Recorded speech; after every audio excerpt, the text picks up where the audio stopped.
Thank you all for tuning in. I'm Selena, and this is You Plus Happy. Each week, I bring you someone who challenges us to define success and happiness on our own terms with a dose of laughter. Remember to like and subscribe to the You Plus Happy podcast. You can also follow us on Instagram at You Plus Happy. This week, we have Detroit native Partyallwknd, who's been a DJ for over 17 years, film producer, writer, and much more. Thank you for being on the show. What's up? Yes. Thanks for having me. We'll jump right in. So how did you get started? That's a loaded question. I would say, like, just in general, overall. I started out as a party promoter. This was like, 17, 18 years old. Okay. Got into that. I had dreams of being like a world-renowned party promoter and all of that shit. Can we cuss on here? Yeah, you can cuss. Okay. I'm a little filthy with my mouth, but started doing that at a young age. Went to college, all of that. Joined the military. It's a lot with that, but came back, became a DJ around that time, and I love DJing. Like that's my shit right there. That's my first love. The movie Juice. That's what kind of inspired me to do all of that. Okay. With Quincy and Q and all that, but DJ, high school parties, college parties, nightclubs, weddings, baby showers, you name it. You know what I mean? Like I've DJed it, and just been blessed in that field. Got to college, and I became a nightclub owner when I was in college. It was a hookah lounge. Okay. This was like around 2012, 2013. So I went to college in Illinois and whatnot. So hookah wasn't like what it is today. Right. Like today it's everywhere. Right. Back then it was still kind of like a newer thing. So we was like super bootleg with it. Like we didn't have hookah bottles, we had liquor bottles, and we turned them into hookah bottles and stuff. We were still in college doing college shit. Yeah. But I got kicked out of college actually. Okay. Because of something that happened in my club. That's what kind of transpired me into film. Wow. Okay. I didn't even know it then, but I lost my club, got kicked out of college. I went to Louisville, Kentucky, and I wanted to rebrand myself. Yeah. And so I got into mixtapes, but I didn't want to do like your normal mixtapes, DJ just talking. I did all of that, but I wanted to add skits to it, you know what I mean, tell a story. Okay, like those like videos, like back in the day when they used to have skits in front of the songs. Yeah, like back in the day. Yeah. Okay. Matter of fact, Kendrick Lamar's "Good Kid, Mad City's" album like inspired me to do it because he had like a dope skit storyline in his album, and I was like, oh, I want to do that. That's cool. I wasn't writing or anything; it was all improv. And people was just telling me like, yo, fam, I feel like I'm like watching a movie, listening to your mixtapes. And that kind of inspired me to be like, hey, let's write some more, you know, so let's tell some more stories. And 6-7 years later, here I am. Okay. Did you go by DJ Partyallwknd? No, well, yeah, DJ Partyallwknd, yeah. Did you do? I could cut this out if it's ridiculous. Did you do DJ Partyallwknd? DJ Partyallwknd. You know what I'm talking about? So you know what's so funny about that? Like, so yes, I was DJ Partyallwknd, but I would tell people just call me Partyallwknd. Okay. Like, don't even put DJ in front of it. Okay. When the name came to me, it felt like I'm a spiritual guy, so it felt like God was like, look, don't put DJ in front of it. You don't know it yet, but there's something more I got you doing. Just don't put DJ. Don't put yourself in that box. So I was just Partyallwknd. Wow. Okay. It's the freaking weekend was my tagline. It's the freaking weekend. The freaking but that was weekend. because you named yourself a long time ago, because that's when people were saying that. And I had like 3-4 names. I'm not gonna lie to you. Okay, I have a lot of follow-up questions. One, how did you start the club? Oh, question there. Okay. So I got the nightclub 2012. I was still in college. I was DJing at this club on my college, and the owners was like Snake, Chicago Arabs, who was just scammers basically. They took our money, me and my team's money, for a Halloween party and just skipped town. Sorry, it's a little hot in here. No, you good. But they skipped town and they just left. Like the club was vacant, nobody was there, and I'll never forget. We went to go set up for the Halloween party and we just looked dumb as hell. Everybody was like, "What's going on?" It was so embarrassing. But so they left. And me and my team started to track down who the actual building owner was. Like, it was like, let's just figure out who this is. Maybe we can get the spot. You know, it was a shot in the dark. We was just younger, just more crazier minded. So it was like, let's just see what we can do. You never know. we ended up finding the club owner or the building owner. Talked to him. I got some investors, and we got the club. Like the next semester or the next school year, we was club owners. I was like 24. Wait, so it took like 3-4 months? Oh, it took like 6 months. It took a while. So how'd you get the investors? Well, they went to college with me. Yeah, so one of them, he was like our plug on campus, and he just had a lot of money. Yeah, he was that guy. Damn. On campus. Well, I feel like a lot of people don't have it. I can just go ask somebody to invest in this. And they're like, yeah, sure, here's a check. Nah, it's not that easy. Like, so one of my investors, she just was good with money, and she just had money. And I didn't need a whole lot of money. I think I needed like, I don't know, $5,000 or something like that. Okay. Just to kind of put a down payment. She paid half, he paid half. And like I said, he was the plug, so he had money.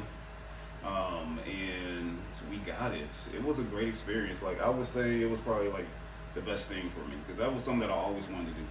I always wanted to own a nightclub. I wanted to be like Jay-Z's 40/40 Club. Right. I went to college. That was actually why I went to college, hospitality management. And I had this opportunity, and I was like, let's take it. And we got it. This was like summer of 2013. So going into that school year, like we planned out a back to school party and all of that. Started out amazing.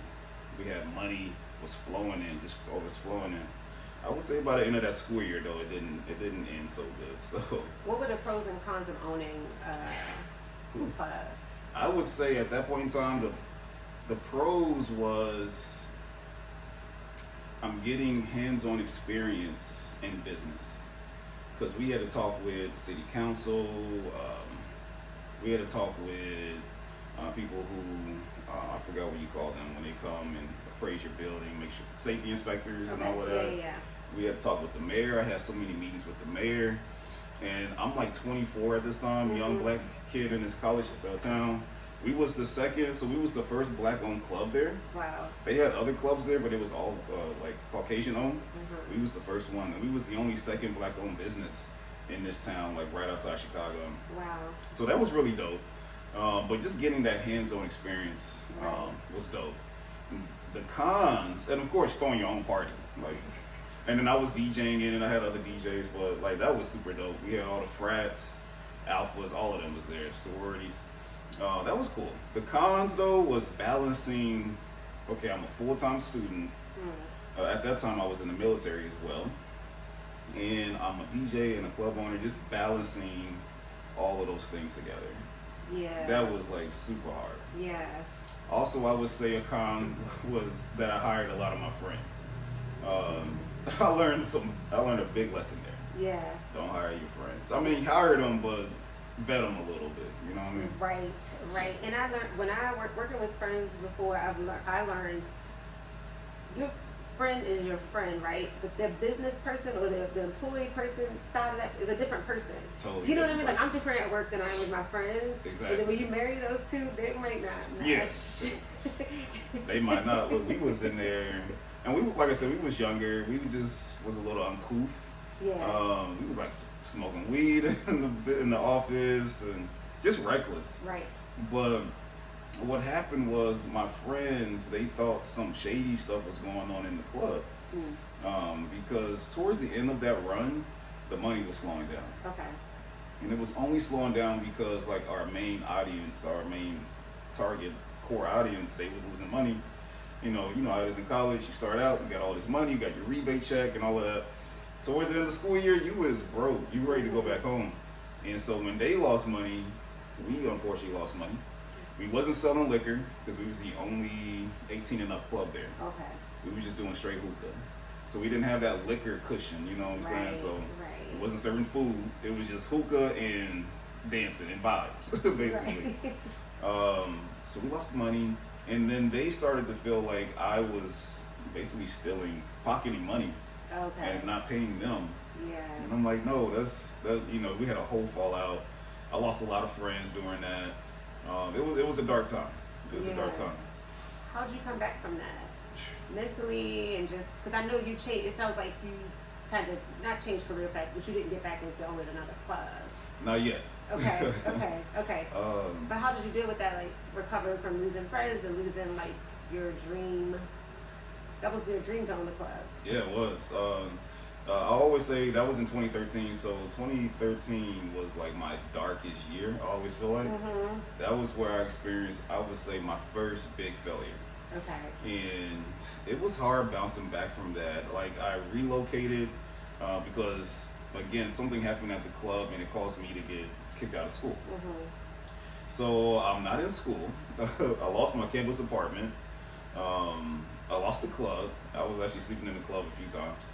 And I lost all my friends, you know what I mean? Yeah. So it was like, well, where do we go from here? I ended up relocating. I moved to a different city. So I have a daughter. So my daughter, she was in Louisville. And I was like, let me just go back home, or let me just go back there and just be with her and just figure things out. Right. I ended up quitting nightlife altogether and entertainment, period. I was like, look, we're gonna go there. We're gonna try to do some. We're going to try to refuse what the school is saying. I was trying to fight what the student board was doing so I could get back in school. Right. So let's just go there. Let's just work up a job. Let's do some, let's fight what they're doing and try to get back in school. And I quit nightlife. I quit DJing. I quit all of that. Sold my equipment. Don't know why I did that. I regretted that. And the school judiciary board, they still wouldn't accept me to come back in. They was like, it seems like you're good where you are. You're not welcome back here. And I was like, well, damn, okay. Something in me was missing the entertainment life. Like something just was like, you working this job, this isn't it.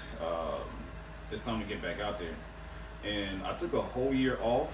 I was like, look, I'm done with that life. I'm cool. Something in me was just like, nah, bro, you still got more to do. And I would say like December of 2014, that's when I came back out, renamed myself, rebranded myself as Partyallwknd, and then I started doing mixtapes and started DJing in Louisville, and went from there. And boom. Okay. Very nice. You mentioned, not very nice, but you know what I'm saying.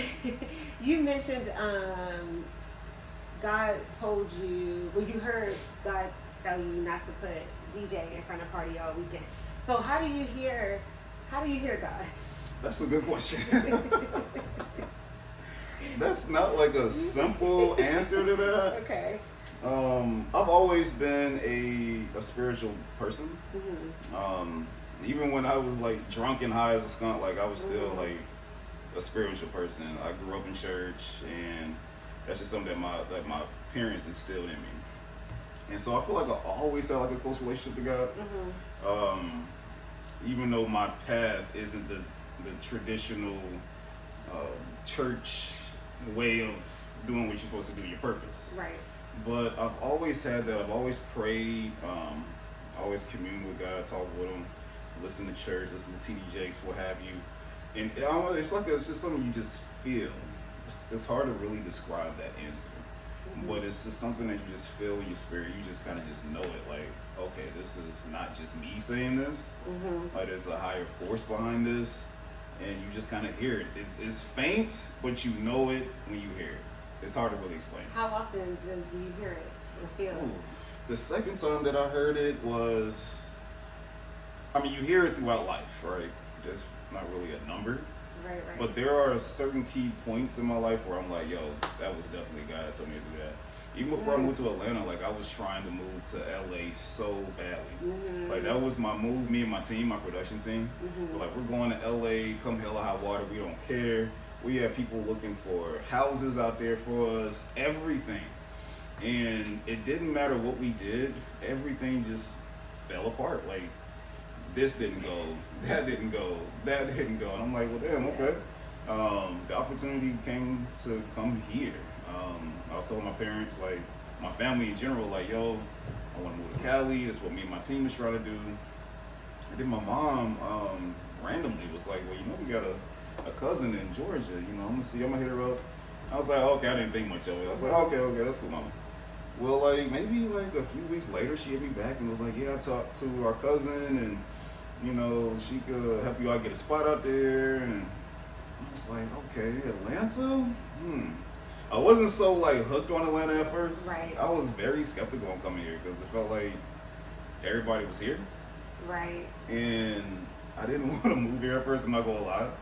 But honestly, trusting that process, it was the best decision. Everything just fell into place. Yeah. You know, moving here, like everything. Once I accepted it, it was like, okay, cool, I got the place. Cool. Oh, I got a job. Cool. And I got the job before I even moved here. Right. You know what I'm saying? It was just, everything just fell into place. I wrestle with that in the sense of, like, you know, I was like, this narrative of like, go hard, you gotta keep pushing no matter what. So sometimes I'm like, when these doors are closed, when I'm trying to do something that I really want to do, like you really wanted to go to LA, but all these obstacles coming your way. When that happens, I wonder, sometimes I'm like, is this God putting this up for me because it's something else I'm supposed to be doing, or do I have to fight harder to show I really want this? And it's do you know what I mean? I totally and in this industry, we gotta go so like keep pushing when nothing's happening. Yeah. So that's what I'm like. I mean, I feel more confident as I go and trusting that it's the right path. Right.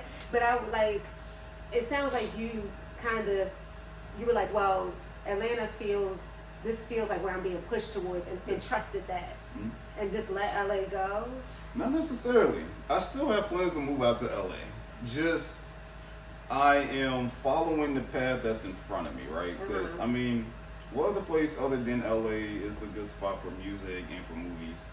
Then Atlanta, you know, it's the second Hollywood, it's Black Hollywood. We already know it's a music mecca. So I knew that, all the infrastructure that I needed to succeed was here. It just wasn't LA. It wasn't the palm trees and the beaches, and it wasn't LA. But I will say I still plan on going to LA. Yeah. Just when the time is right. Right. Somebody told me like, bro, you're right where you. When I first moved here, somebody was like, bro, you're right where you needed to be. Because I was telling them, like, man, I want to go to LA. And he was like, bro, you're good. Atlanta is the perfect spot for where you're trying to, like, springboard and grow. Right. And then what you do is you have them pay you to come to LA instead of you going to LA with your own money. So I was like, okay. He said, just be here, grind, make your name, and then wait for them to call you out there. Yeah, I lived in LA for 6 years. And I wish I would have came here. I don't have any, I'm wrestling with that, but I don't know if I have regrets or not, but I do think this is a better starting ground, in my opinion. I mean, different paths to different people, obviously, but to me, in my experience, Atlanta has been more inviting than LA, and just feel more genuine. I hear that a lot too. It's not as like that big. So, but it's again, I know people who move to LA, they love it. So I'm not knocking it, but I think, well, I was overwhelmed. That was when I went. I was like, whoa, this is like, because I'm from Baltimore, so it's like a small place kind of compared to LA, like. Night and day, like culture shock, just a completely different world. So, and I felt like somebody threw me in the deep end of the pool, and but. I can hear you in Baltimore. Yeah. Did you hear it before? Low key. No, once you said it, I was like, okay, that's where she's from. Yeah. How did you get into, but so for the God thing, how do you decipher if it's your voice and his voice? Oh, that's a good question. I feel like the best answer I can give on that is if it's coming from a place of selfishness, then I don't believe it's God. If that makes sense. I'm trying to see if I can give an example.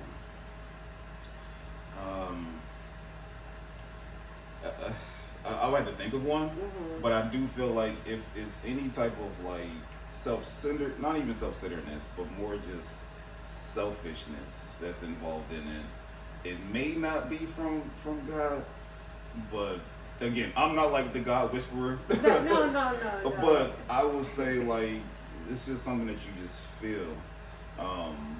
An example of me knowing that God told me to do something was in 2021 when I first moved out here, except in September.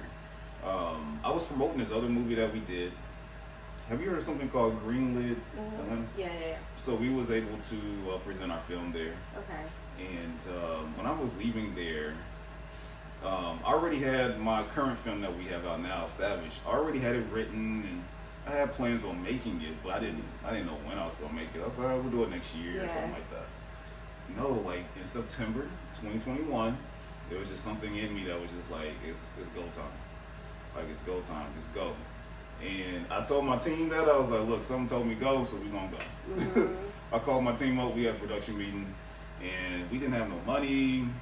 We barely even had a team. None of that. I was brand spanking new in Atlanta, like so new. Greenlit Atlanta was my first platform to introduce myself, but it was just like, go. And then once we did that, once I told the team what we was doing, the project we was working on, we just went, and again, it felt like things were just slowly falling into place. Yes. Like, it's crazy. No, that's true. I do think, I'm not the Jesus. I don't know a lot of things about the Jesus, but Jesus. They say, when they say it's not the master of confusion, right? So like things are flowing.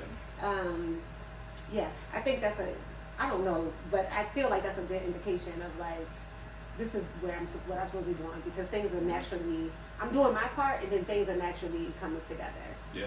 And that's how you got into film producing and writing. Well, as far as film production, before we did Savage, I already did some films and some projects. I've done a feature film. I've done 3 or 4 short films. Produced a reality show, which I will never do again. And I did a music video show. Okay. That's actually when my boy Adam over here. He was on my set for that. Yeah. We have an extra person in the studio today. It's the first time. It's very exciting. My boy. It's so crazy because like he moved to Atlanta right before I did. I don't even think we knew that. I didn't know until I moved here. You hit me up. It's like, bro, I'm in the A. Wow. But we knew each other in Louisville and stuff. Oh, okay. Yeah, small world. But I've been able to dibble and dabble a lot. What got me into films was the mixtapes, like just doing those skits, telling those stories, and people were like, yo, bro, it feels like I'm watching Friday or what have you. Right. And I'm like, all right, cool, 'cause I like doing comedies. Yeah. And so I'm like, all right, cool. Straight Outta Compton, that movie came out, 2016. And there's a scene in there where Ice Cube was writing Friday, you know what I mean? And I'm like, yo, that's what I do when I write the scripts for the mixtapes. I'm like, I do all of that. And that really kind of gave me that motivation to be like, well, let's just see what this film stuff's talking about. And 2 years later, produced my first feature film with my team. It's called Frat House. It's like a 90s house party type of movie. Okay. So a lot of my films are comedies and party based for the most part. That's just my. You're writing what you know. I know. Yeah, that's what I know, right? Yeah. That's what I know. And so did that. Did a couple of short films in between. Did a music video show. Right before I moved here, I produced a reality show in Louisville called Wives of Louisville. And coming here, I already had Savage, which is the current film that we have out now. I already had that written, and came to Atlanta and we produced it. Okay. Nice. I always think of like, if you want to do something, do it, and you may be shocked at where it takes you. That's real. You know what I mean? Yeah, that's real talk. Because you didn't think DJing would take you Nah. where you are right now. Not even the slightest. I would say the only clue that I had that I would be doing what I'm doing right now is when I was like 13, 14. And I thought about this like a couple years ago. It's one of those memories that get locked up in your brain and you don't think about it until it comes up. So I was like, oh my gosh, yo, when I was 14, I was at church. And the church that I was at, they had youth ministry. And so the 4th Sunday of each month, the youth would do something. And my youth pastor, I wish you could say, she would like assign each Sunday to each of us. Like, okay, it's your turn. You do whatever you want to do. So it became my turn. And Tyler Perry's I Could Do Bad All By Myself stage play was out, like the play. Okay. And we had my mom had on bootleg. And I couldn't tell you how many times I ran that bootleg up. It was so hilarious, and it inspired me to write a play in church. Never wrote anything before that. But I was like, okay, that's what I'm gonna do. I'm gonna write a play, and it was basically a spoof about my church. I was making fun of everybody: the pastor, the pastor's daughter, the deacons, the announcement lady, taking forever with the announcements, like everything. And it was so much fun. We it was so crazy. I was scared to perform it because I'm like, yo, they about to be pissed. Right. Because we had to perform it in front of the whole church. Right. We performed it, and they was laughing. They was cracking up that whole Sunday. Like, wow. The reception was crazy. I'll never forget that. Wow. Never forget that. Because the play was about playing church, and at the end of the play, like God came back, but nobody in the church was taken up. Everybody was still there. Like it was, but like people fuck with it. And I actually got asked my mom. She got that videotape low key. But I was like 13, 14 years old. After that, I was teenager shit and got into parties, DJing, all that. I didn't start writing again until I was like 28, 29. Right. So all those years, like no writing. Yeah. And here I am. I'm back with it. What's the so you're in this industry, you're doing a entertainment industry, you're doing a bunch of stuff. What's the hardest part of it? I would say for a while it was balancing everything. I was telling my boy that I retired from DJing earlier this year. Oh really? Yeah. Okay. Because when I moved here, I had the opportunity to DJ at Escobar. I've DJed around Atlanta and stuff. Right. But something, again, I think God was like, yo, it's something to put that up for a little bit. Let's focus on the films. But just balancing it. Like before I retired, I was struggling trying to balance being a DJ, nightlife, damn near a promoter, and then also trying to write, also trying to market, because writing is such a reclusive type of activity. Yeah. Do you write as well? Yeah. So Not you films, already, but poetry and stories. so you already know. Yeah. Like when it's time to write, you just shut the whole world out. Yeah. You go in your cave and you do your thing. And I found myself, at first I didn't know what it was. I thought it was depression. I'm like, am I depressed? Like, what the fuck wrong with me? But I would find out that those moments would turn out writing. Mm-hmm. And trying to do that and DJ, which is such a public, extroverted type of activity, it was hard. Yeah. And even telling people like who I am and what I do, I found myself kind of like going on for a long time. Like, why DJ? And I'm also a film writer. I'm also write. It was just a lot. So I would say that right there was the hardest. And honestly, just putting yourself out there, just as an artist in general, is always hard.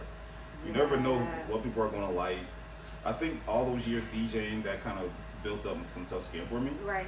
Because when you're DJing, you're there. If people like it, they don't, you gonna know. Yeah. But if they love it, you also gonna know. But just putting yourself out there, putting your art out there is like the scariest thing. So anytime we have like premieres, like all this year, we've been doing film festivals and we have some red carpets. Yeah. Every single screening, I'm nervous. Right. Like, I'm like, oh my God, what these people about to think. I remember I was in Houston for the Houston Comedy Film Festival, and our film came out, and I'm like in the center of the theater, and I'm like, okay, I just ducked down in the seat a little bit. So let me see what people think. And just kind of, people was laughing and was enjoying it. But it's still nerve-wracking. Like, you just never know. Yeah. That's fun, though. It's like these, like, butterflies before you get on the roller coaster. It's like a rush, like a high. Yeah, it's definitely that. And then you come down and that. okay, it's that. I'm glad it's over. Yeah, it's definitely all of that. It makes it exciting. Makes it fun, for sure. So what keeps you motivated? Motivated, knowing that I haven't done what I'm set out to do yet. I still got more stories to tell. I have such a. Remember that old school cartoon, Pinky and the Brain? I've heard it. Yeah. Yeah. You ever watched it? No. I might be telling my age. But like Pinky will always, Brain would always ask Pinky like, "What are we doing tonight?" Oh no. Oh, I heard that. Yeah. Take over. The Take over the world. Every night. Take over the world. Yeah. Okay, so I'm not too much older then. No, I heard that on a podcast I used to listen to. Oh, That okay. was their tagline. Yeah, so that was it, right? That's the mentality that I have, like, take over the world. I haven't done that yet. Yeah. That's how you think. That's how I think. I want to think that's big. That's like real big. Yeah. You want to take over the world. In what way? Well, when I was just DJing before I even got into films, I was like, I'm gonna be a world-renowned DJ. I'm gonna travel to Jamaica, to Barbados, to everywhere, Japan, and DJ. I'm gonna be a world-renowned DJ. Like some of my favorite DJs, like Jazzy Jeff or DJ AM or what have you. That was that thought. when I was throwing parties, it was like, well, I'm gonna travel the world and just throw parties and do this and do that. Wow. And now with film, it's like I just want to write stuff and create material that people everywhere can enjoy and watch and, be a fan of. Okay. I just have like this yeah. That's not excluding other business adventures that I want to get into and stuff like that, but yeah, I just want to just dominate. Wow. Okay. I never think like that. I know I sound so basic, like the whole world. No. But I like that. How do you have that confidence to feel that way that you could do that? Yeah, I think it's craziness. I think I'm crazy. Yeah. I think I'm crazy. Yeah. No, I think that too. Like, you gotta be a little, not, and I know crazy is not a nice word, but you have to be a little different. Yeah. Adam and I were talking about that before the show started, of like, you have to think outside the box to be in this world and in this industry, you know what I mean? And it's to think you can make it. Yeah. You have to be delusional. Yeah, you do. I'm like very delusional. Like, I'm super. Oh my God. When's your birthday? November 4th. Oh, Scorpio. Oh, water sign. Okay. Yeah. Water signs can be delusional. But it helps. I'm a water sign. What's your sign? Cancer. Oh, Cancer. word, okay. I'm Scorpio rising, if you've ever heard of that stuff. Yeah, okay. yeah. I'm a Virgo rising. Really? Sagittarius moon. Okay, I'm a Pisces moon. I'm all water. Oh, word. You all water. I know. I don't have no balance around here. It's a lot. So I know you mentioned your team and your friends. And so what does your team have, what in your inner circle, what qualities do they have to be in that world with you? I'm still figuring that out. I've always found myself, even back in my early days, 17, 18, when I was just throwing parties, I always found myself being the person who. So, look, I'm gonna date myself again. I don't know if you've seen Keenan and Kel. Yeah. Yes, I'm not young. Okay. You're amongst peers. Okay. So in Keenan and Kel, Keenan's always like the schemer, right? He's always like, we're gonna do this, and I feel like I'm that dude. Okay. Like I'm always like, well, it's never like get rich quick schemes. It's always like something to do. Calculating. Yeah. All of that. Yeah. I'm that guy, and I always felt like I was surrounded by people who didn't really want to do that shit. Mm-hmm. But because they was with me, it was like, yeah, well, that's cool, we'll do it. And I eventually had to learn to not force what I got going on other people, that they would just come. You know what I'm saying? Like my earlier best friend, like I did that to him, and I feel so bad. He wanted no parts of nightlife, or he was just really cool where he was at, and I'm not. I'm like, no, I want more. So, but anyway, I would say the team that I got now, what helps is that they're older than me. Okay. So I met my producing partner. His name is Rodney Cox. Okay. We've been business partners since 2016, basically, when I met him. Mm-hmm. Somebody introduced me to him because he was already acting. He was already into films and all those things. And I needed a producer for the first script that I wrote. And we connected. He gave me some really good tips. Kind of became like a mentor in a lot of ways. Mm-hmm. And so surrounding myself with people like him, and even some other people, even my boy Adam here, like people who know more than what I do on certain things. I try to surround myself with people like that. People who are wise, who know more than you and have experience. Yes. In their area. Yes. Yeah. Okay, got it. Real quick, going back to balance, I meant to ask you, how do you balance it all? Now, I would say I'm a big time prayer. I pray. I would say prayer for real really does help. How many times a day do you pray? It really depends on what's going on that day. Wait, and do you still drink? So I was just telling my boy here, I actually stopped drinking. When?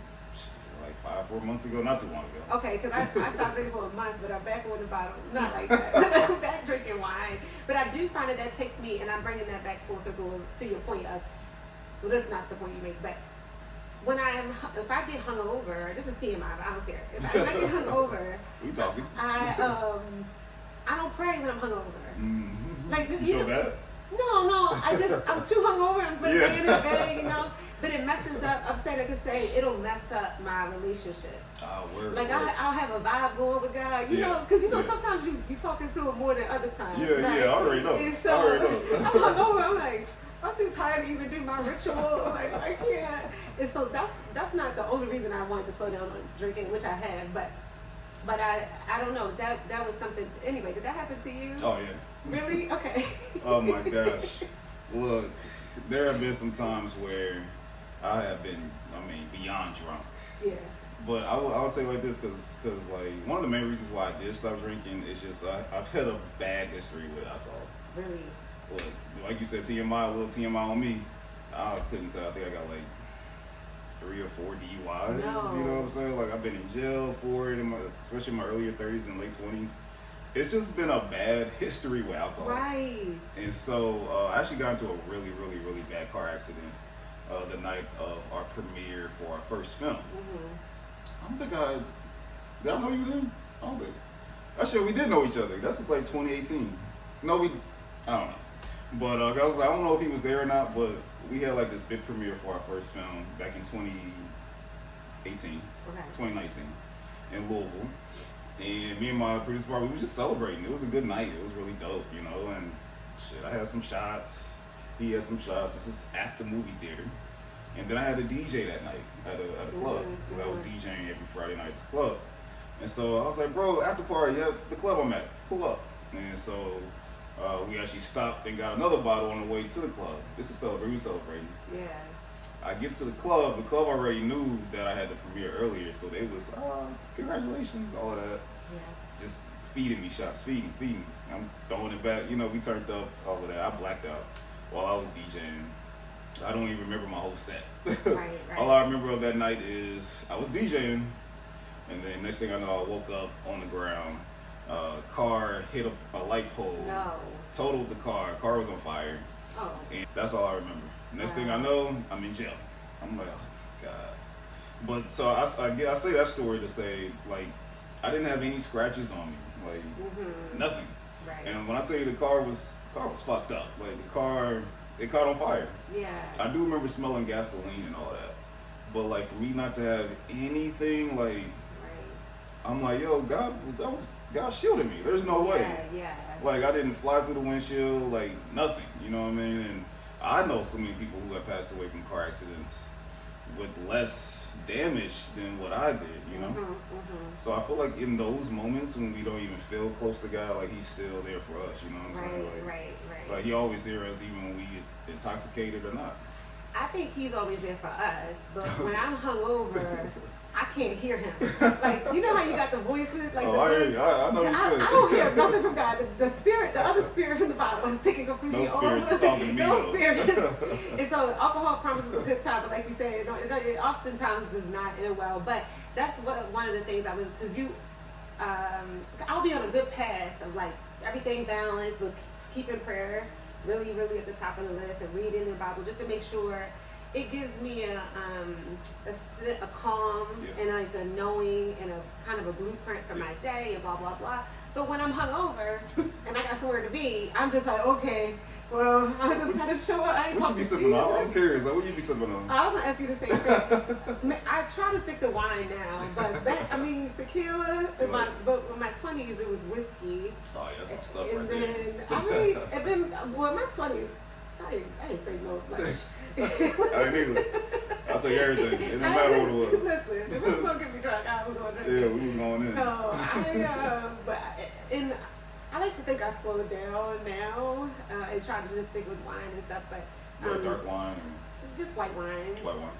But so I find it difficult socially because you go out and do something, a celebration like the movie premiere, like I would find it hard not to. In those instances, those are my biggest. I don't have like a problem, but I like that social aspect of it. I feel you. I do too. So like, I had a shot last Saturday. So within the past, since July 4th weekend, that was like my last weekend of like drinking. Since then, I've had like 2 shots. So see, you told me 4 or 5 months. Now you said last weekend. It was 4 or 5 months. What you had? From last weekend. No. Like from 4 to last weekend. It was about 4 teasing months. You. I'm teasing you. But so the reason why I took those 2 shots was because we were celebrating right. a deal that we have coming up. But I only took 2 shots. Now that is a huge accomplishment for me. Right. I'm not gonna lie to you. I like that perspective. It doesn't have to be all or nothing. Nah, it don't. Nah. Sometimes things are so great. You know, things are great. Right. I'm trying to get to a point to where it is more of a social thing for me. But like DJing, and even when I was DJing here, like I was at Escobar and they just kept feeding me shots. Especially when it's free. When it's free, it's hard to say How can no. you- Oh And I don't my want to be rude. God, It's like, right. I don't want to be an ass, but I don't think I've ever turned down a free drink. I can't recall. it's hard. It's you know? very hard. It's like, that's just not even the social way of talking. No, Like, like I don't want to drink. yeah. That's when things really. Don't get me around open bar. That's when we got problems. Problems. Now, I will say I was very proud of myself within this time frame because I still feel like I'm still on that journey of changing my lifestyle. Yeah. There are times where I do go out and I don't drink at all. Right. But I do smoke. So, That's like they call it Cali sober. yeah. You moving to LA yeah. soon. That's you got the Cali Yeah. sober. But no, that's good. I think still like you're reassessing what's working for you, Yeah. and I love that. But so to keep your balance, prayer, even when you're hungover. Look, even probably more when I'm hungover, low key. But nah, yeah, definitely prayer. Working out. I exercise. I try to hit the gym like 6 times a week, sometimes 7 days. Working out in the mornings, that helps me out so much. I've changed my diet up a lot. Like I'm more into fruits and just vegetables, and clean proteins. Just having a healthy lifestyle does help. Right. And I would say compartmentalizing my time. Like I wouldn't say that. Being more of a better steward of my time. That does help me out. Yeah. Knowing, like, if anything is wasting my time, that's dead. Now, in the moments that I have my me time, that's fully my me time. Like, I think I used to feel bad for that back in the day, but I no longer feel bad for having my me time. You know, I stay by myself, so that's what it is. Yeah. And social media breaks, that helps me out a lot. Yeah. A whole lot. For September, all through September, I was fasting from social media like the whole month. And no, October I got back on, but all September, no social media. I even deleted YouTube. I wasn't even on YouTube. Wow. Like no Facebook. I deleted the apps off my phone. Right. And just had that time to just focus. It was so peaceful, I'm not gonna lie. I actually might do another social media break here soon, but taking those breaks from that helps me out too. Yeah. So like people here like eating well, working out, and whoever your higher power is, talking to that higher power and making that time for yourself. It sounds so like we hear it all the time, but no, it's really it really works. It's cliche almost because it actually works, right? And, and it sounds easy too. Like until y'all hit 3 p.m. you want some chips and cookies. Like no, I'm chilling. I gotta eat right. So, but those things really affect your mind. And oh my gosh, what? Yeah. It trickles over. It has a huge domino effect. I think having a detox in any area is pretty good. Yeah. Whether it's drugs or whether it's even just TV, you know what I'm saying? Like detoxing is really good for you. I did a 30-day detox from TV once, and I was writing an article because we were going to do a blog with the U Plus Happy podcast that we ended up not doing, but we were doing articles for it. And I learned a lot. You'd be surprised at what these things are doing. You don't know what's happening, what you got till it's gone. You'll be shocked at what those things are doing to your mind. And I'm not even saying a negative way, but it just opens up space. It just makes you look at things differently. So I'm with you on that. Okay, we're running up on time. And this talk about right. fast. It's been, Adam, how long has it been? 40 minutes? 44? Oh, we do have 15 minutes, but we don't have to use all of them. Listen to you. Yeah, this is one of my questions. What do you want people to say about you when you're not in the room? That's a good question. I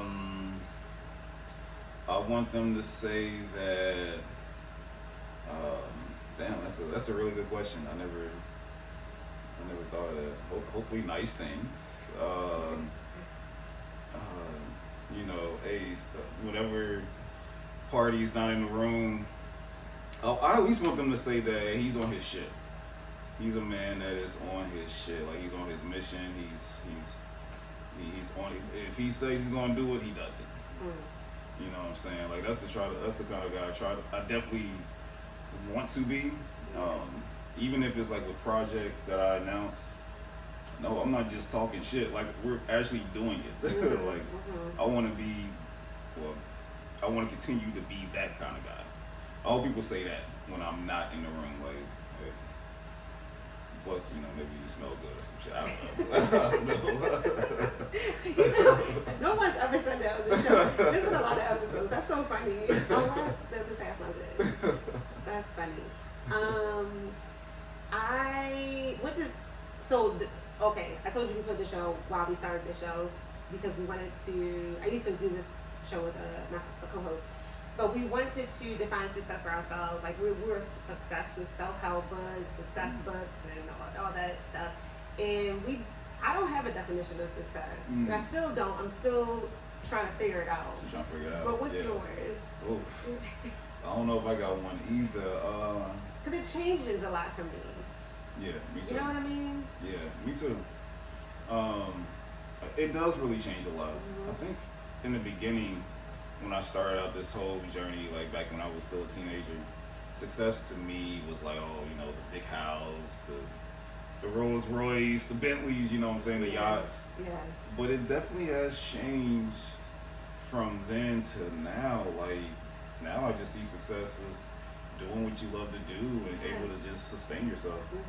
You ain't even got to be, like, I don't even, because it's crazy, the field that we're in, stuff like fame and all that comes into it, I don't even really care for that. Right. Even as a DJ, like, I was really kind of low key. You know what I'm saying? Like, I didn't even want the spotlight like that. So fame doesn't really matter to me. But just being able to do what I do and sustain myself, I'm cool with that. To me, that's success. That's literally been my definition of as of late. Yeah, and even with this, I'm like, I almost wish the things I wanted to do, the byproduct of it wasn't fame. It's, you know what I mean? Because if you love, like say you love being a rapper or whatever, you just love rapping. You're a poet, a wordsmith, and you just, the only way to be successful is a lot of people got to know you, really. That's it. That's just the game. That's like, what it is. So you have to choose that. But I often wish that fame didn't have anything to do with it, but it does. It does. It does. You know, popularity does play into it, and you know, I've always like kind of boasted that I was never really the popular kid in school. Yeah. Although a lot of people knew me, and although I was cool with the popular kids, I wasn't never in a clique or anything, like in high school and shit. Right. I was maneuvering all through it. I would talk to the goths. I would talk to the nerds. I would talk to everybody. I would just be cool with everybody. Yeah. That's how I kind of flow through life. I'm not really like a cliquish type of dude. Okay. But yes, popularity, you do need that to be successful, unfortunately. Yeah. And again, I don't really, because I look at some of these celebrities and I'm like, I know they wish sometimes they wasn't celebrities. Listen, I don't know. Like, think about every day. I know. Like, every day. Being followed. Yes. Pictures. People all in your business. You just broke up with your babe. Now they talking about it. They gonna follow each other. Yeah. Dang. They gonna follow each other.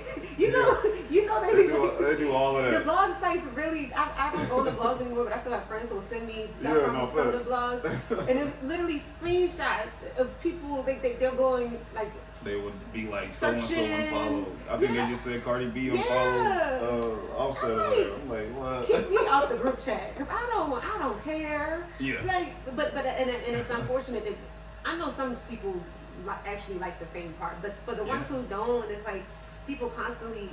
You gotta be so secretive, and it doesn't look like a fun time. It don't. I always said if once I get to that level, I would rather be like a Ryan Coogler. Like Ryan Coogler, you know who Ryan is, but you don't really hear about him. You don't really hear about him in the blogs too much. He's really low key. Yes. I'm not even sure does he even have social media. I don't even know. maybe he has a Twitter or X or whatever. But I don't know if he has Instagram. I would want to be kind of like that because I do miss back in the day where we didn't really, although you knew celebrity lifestyles, you didn't really know the details. Every little thing. Yes. Like, oh, so and so made an avocado sandwich. Okay, I don't give a damn. Right. Like, who cares? I totally agree, and I want to be in like the indie worlds of everything. Yeah. Like, just you got these like these people who like your listeners, audience, whoever they love you, like they love your work. And then that's it. They leave you alone for the most part because they just they like your work. They like your work. That's it. Yeah. And for my celebrities, I like Beyonce. I don't need to know what she's doing on a Tuesday at her house. That's not I just want to hear. I feel like falling. Like, that's it. I just want to dance. I don't need to know any of her business. I don't get it. And I there's a couple of artists that I like love. There's this artist named Royce the 5'9" out of Detroit. He has like this following to where Royce the 5'9", if you know him, you know him. If you don't, you don't. You know, he's indie, but he did stuff in the mainstream a little bit. He's under Eminem, but he has a following. I went to a festival out here in Atlanta before I moved here. It was a music fest, and he was performing. And I mean, like, the crowd was a fat crowd. Everybody was reciting his songs. People knew him. You know what I mean? And I'm like, yo, that is super dope. Like, to be like that, to where you're not like wildly famous and all in the blogs, but your fans know who you are, and you're able to make a living out of this. Yes. Like, that to me is success. Yeah. And I would say that my sister, she actually, I would say she redefined what success was for me. I would say success and legacy because, well, she passed away in 2020. And she was, since her passing, there has been so many like foundations that has opened up in her name. And somebody just wrote a book about her. It just came out last month. Wow. And she has inspired so many like people. She was in politics, and so she, you know, nothing too big like city council of a smaller town, but her energy and just the imprint that she's left on people. It's been 3 years since she's passed, and people are still talking about, oh well, when her name was Tanya. Oh well, when Tanya did this inspired me to start this business, or this inspired me to go after this scholarship. And she has scholarships in her name. So like it redefined what it was, because she wasn't famous. You know, she didn't even want that. She was just in politics. She was just a loving person. And she was young. She had no kids. But in a sense, she has like a whole lot of kids in this community. And I'm like, that's beautiful. Like, it's not even about, it's not about the fame. It's not about none of that stuff, or having like all this money. But when you leave this earth, if what you did here can inspire the next generation, I think that is so beautiful.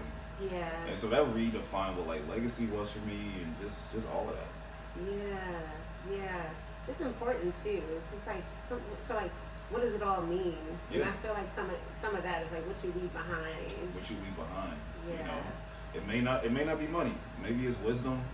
Maybe it's knowledge. Maybe you open up a door, or maybe sometimes like you was the person who was to, you know, put the crack in the window, but the next person behind you is going to shatter the window. You know what I'm saying? Yeah. At least you started it, and like that's what I hope I leave behind, especially for my daughter. You know, she's about to be 14, so, and she's getting into arts. It's so dope seeing her like paints and all that, and she's getting into her creative side. I'm like, she get that from me. She get that from my mom. But like, it's so cool to see that. Like, I hope that what I'm doing, it inspires her. Like, she had the opportunity to live. Well, I had the opportunity to have her live with me last year. Yeah. So she moved down here, went to school out in Decatur and all of that. And we was doing the films.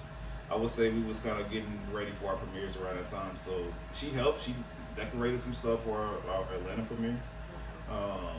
And so just trying to introduce her to all of that. I told her before she moved here, I'm like, look, man, I think you're gonna like it here. It's a creative town, it's an artsy town, and she liked it here, but you know.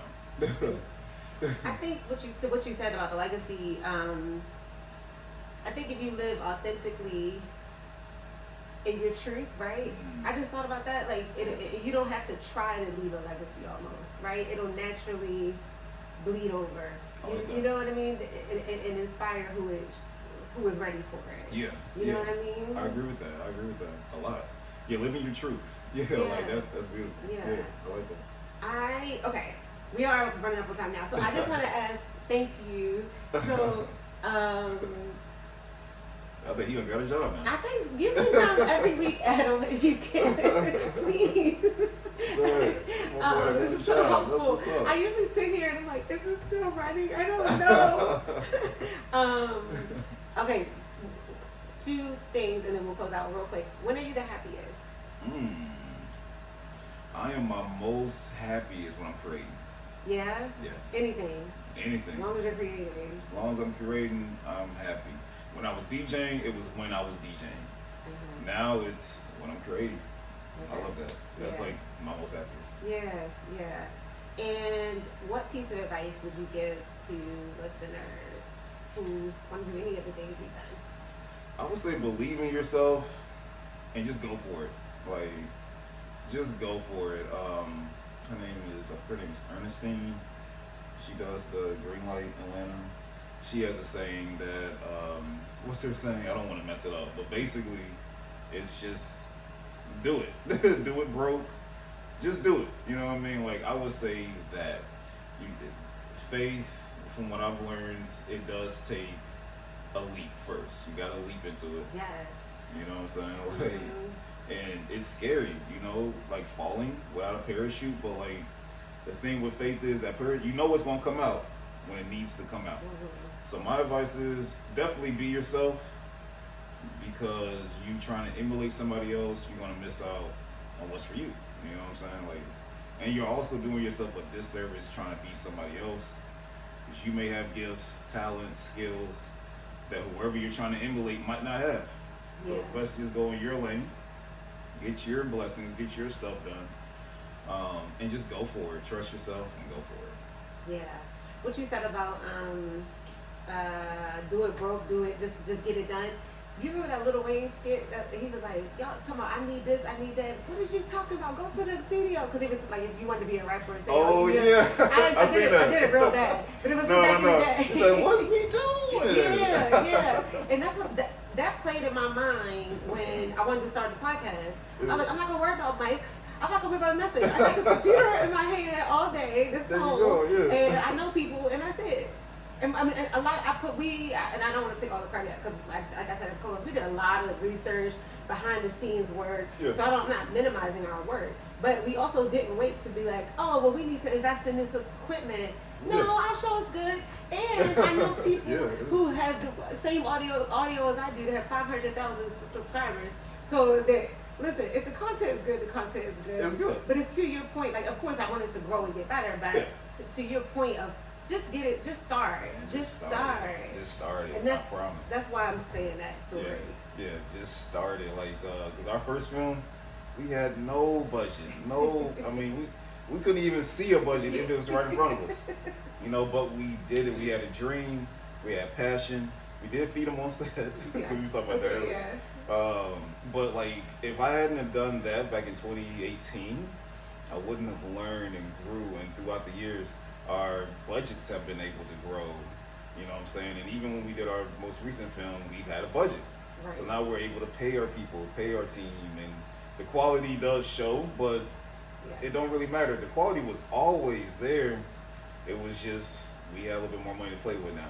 Don't worry about the money. It's going to come. Like, when I was saying earlier how God said, go do Savage, we didn't have no money. We didn't have a team. You know what I'm saying? We didn't even get the money for Savage to like the couple of weeks before we had to shoot. We were just riding on faith, like it's coming. Of course, we was putting in work. We was talking to people and, you know, engaging with people, taking out loans, stuff like that. Don't get it twisted, you know. We had to sacrifice. You figure it out though. That's the point. Like, not Like not just sitting back and being like, well, I Yeah. can't do it because of this, I can't do it because of that. No, look at how you can do it Look how you and can. how you're gonna do How it you and gonna figure do it out. And you will be shocked at like what's gonna come your way and who you become in the process. That's right. You're gonna be a different person when it's over, especially when you start with nothing. You start with absolutely nothing. You learn so much, you get to meet Yeah. new people, and Absolutely. then that's how your projects get better and better and better because you're building on that initial, you know what I mean? So, I think that's okay. It was the wrap up sound. Alrighty, my new producer for this episode, Adam told me I had to stop. So, no, we can close out, but I love that. And I'll have you plug your, all your things, but thank you for Okay. sharing your time with us and Yes. inspiring our listeners to redefine success for themselves. And thank you, listeners. Remember to like, comment, share this episode, leave a review. Please subscribe to the YouTube channel. That's the most important thing, the most helpful thing. And you plus happy on everything. Where can they find you? Y'all can find me on any social media platform at Partyallwknd. Weekend is spelled WKND. I'm everywhere, TikTok, Twitter, all of that. Also follow our film page, SavageFilm_, and follow our production company at Hype Vision Studios. And that's where they can see the movies. Yeah, you can see it all. You can see what we got coming up. We do got some projects coming up, some cartoons, and some feature films and shows. So if y'all want to get in, be on the lookout. Follow me. You'll see auditions and all that good stuff. And I'll put his handles in the show notes, so check there too. And we'll see you next week. And we asked our guests to say the tagline. We'll show you our definition of success if you show us yours. Okay, I gotta remember that. All right. So we'll show you our definition of success if you show us yours. Yay, we did Hey, I did that. That's what's up. Thank you.